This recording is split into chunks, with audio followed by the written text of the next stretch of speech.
大家好，我係江律師。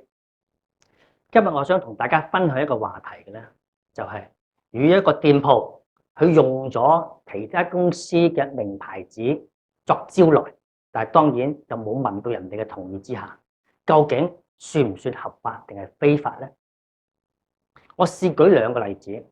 第一個例子咧就例如喺尖沙咀有個店鋪，佢係賣一手嘅水貨手袋，又或者係二手嘅手袋，緊記係正貨喎。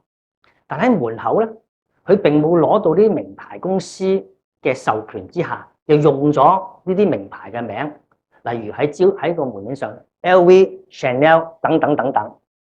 當然個目的咧就以作招來。第二個情況喺網上邊用咗個名牌子，甚至放得好大嘅招牌喺佢嗰個宣傳網頁裏邊銷售一啲水貨。緊記水貨即係正貨喎。喺呢兩個情況，究竟會唔會侵犯咗人哋嘅註冊商標或者仿冒咧？問題嘅答案咧得一個嘅啫，關鍵得一個。究竟呢個店鋪或者網上公司佢賣嘅係真定係假貨？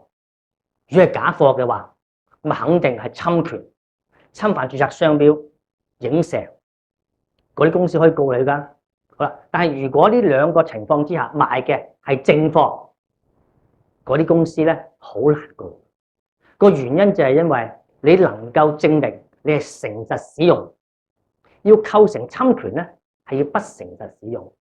你點解誠實使用啊？因為你賣嘅係正貨啊！呢個就係關鍵點。呢個關鍵點咧，我需要答案。